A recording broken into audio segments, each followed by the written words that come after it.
Assalamualaikum warahmatullahi wabarakatuh. Bismillah, alhamdulillah, wassalatu wassalamu ala sayyidina Muhammad Rasulillah wa ala alihi wa sahbihi wa man ittaba'a bihuda. Alhamdulillah, sore hari ini kita bisa berkumpul, bertemu dalam rangka acara konser amal yang merupakan ajaran semua agama, bukan hanya agama Islam. Bahkan 15 abad yang lalu Islam atau Al-Quran sudah menyampaikan bahwa agama Islam bukan hanya teologi dan ritual ibadah saja, tapi Islam agama peradaban, kebudayaan, dan puncaknya adalah kemanusiaan. Nabi pernah bersabda, laisa minna man bata syab'an wa jaruhu ja'i' musliman kana aw ghairu muslim. Bukan umatku, kata Nabi Muhammad, kalau semalam dia tidur dengan perut yang kenyang dan tidak peduli dengan tetangga yang sedang kelaparan, muslim atau non-muslim. Maka banyak sekali sih fakta-fakta atau dalil-dalil dari sejarah Islam yang sangat luar biasa. Nabi pun pernah melayani, memberi pelayanan pertolongan kepada seorang beragama Yahudi yang sudah tua, yang sakit-sakitan, yang kalau ketemu dia pun mencaci maki Muhammad, mencaci maki apa itu Muhammad, agama apa itu, padahal dia lagi berhadapan dengan Muhammad itu sendiri, dan dia lagi menerima pertolongan bantuan dari beliau sendiri. Tapi oleh Nabi hal itu tidak dijadikan masalah. Oleh karena itu tidak benar kalau agama Islam mengajarkan kekerasan. Islam dari kata shalom, salam, damai, taslim, menyerah total kepada Tuhan. Nah, penyerahan total ini merupakan prinsip semua agama.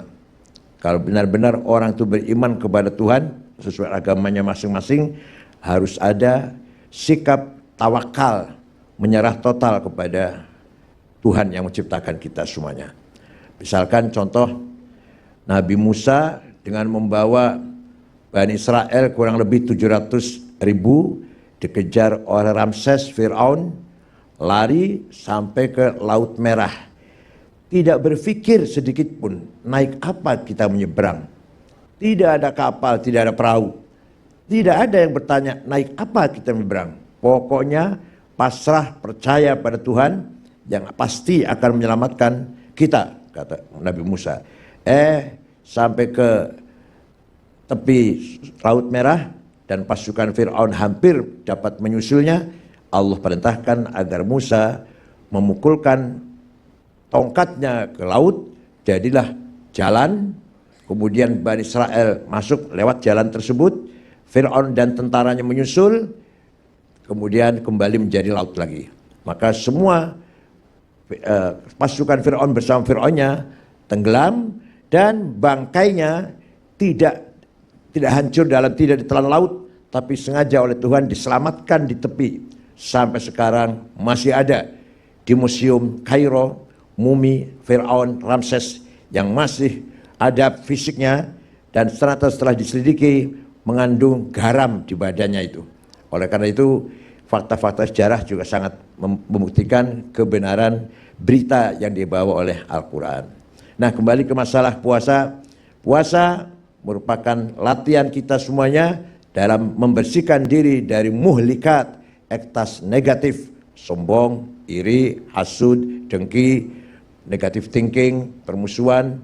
Mari kita isi dengan munjiat, ektas positif yang akan menyelamatkan kita bersama, yaitu persaudaraan, saling mencintai, saling harmonis, sabar, bersyukur selalu kepada Tuhan. Dan puncaknya adalah mari kita bangun insaniyah, kemanusiaan.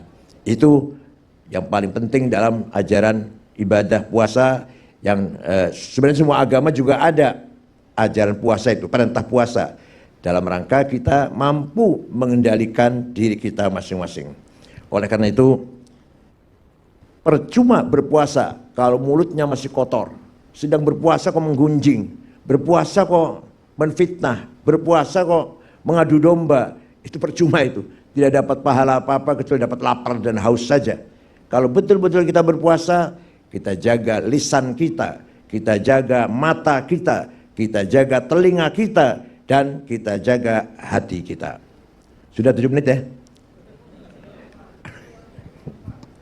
Nah. Manusia diberi anugerah oleh Tuhan yang sangat luar biasa, yang lain tidak punya.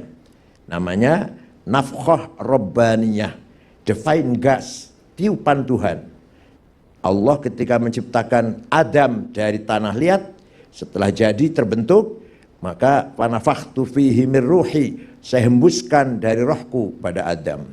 Itulah maka keturunan Adam semuanya kita ini, di dalam diri kita ada unsur nafkhah rabbaniyah, tiupan Tuhan. Di situ isinya satu, basirah, the eye of heart, mata batin yang fungsinya untuk membedakan mana baik, mana buruk.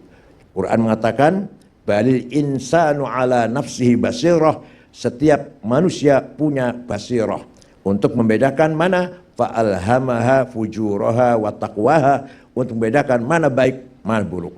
Kalau sudah basirah atau mata hati kita tahu ini baik, ini buruk, maka akan estafet pada bagian yang kedua, yaitu conscience atau domir.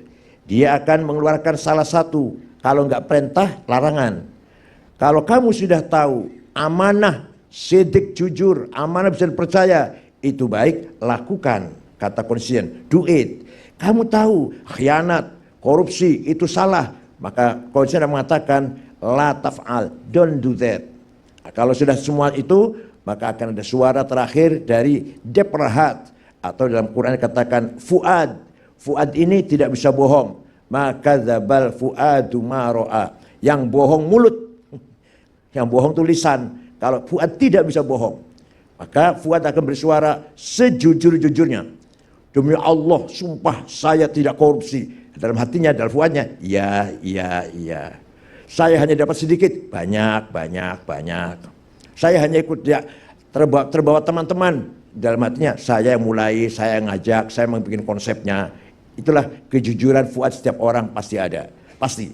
Nah, kalau kita sesuai yang kita lakukan sesuai dengan penglihatan basirah dan sesuai dengan dorongan conscience, maka fuad kita akan menvonis kamu baik, kamu tenang, kamu tidur nyenyak, langkah pun ringan.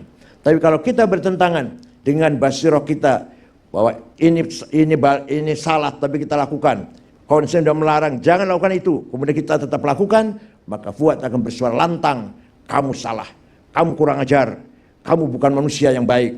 Itulah, maka kamu gak akan bisa tidur nyenyak, tidak akan ringan langkahmu, akan selalu terbebani dengan beban yang sangat berat.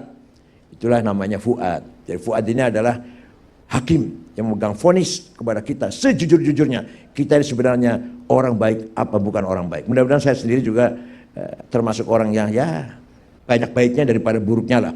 Kalau buruknya pasti banyak, tapi kebaikannya lebih banyak daripada buruknya. Oleh karena itu, bangsa Indonesia ini, terutama umat Islamnya, mari kita dengarkan suara fuad. Mari kita kembali kepada budaya kita, akhlak kita, moral kita. Di saat-saat kita sedang kena tsunami kebejatan moral, kebejatan kerusakan akhlak melalui medsos yang bertebaran, kebohongan, fitnah, adu domba. Mari kita punya benteng namanya fuad, yaitu deperhat atau nurani kita. Terima kasih. Syukran wa dumtum fil khair wal barakati wan najah. Taqabbalallahu minna wa minkum. Wallahul muwaffiq ila aqwamit thoriq. Assalamualaikum warahmatullahi wabarakatuh.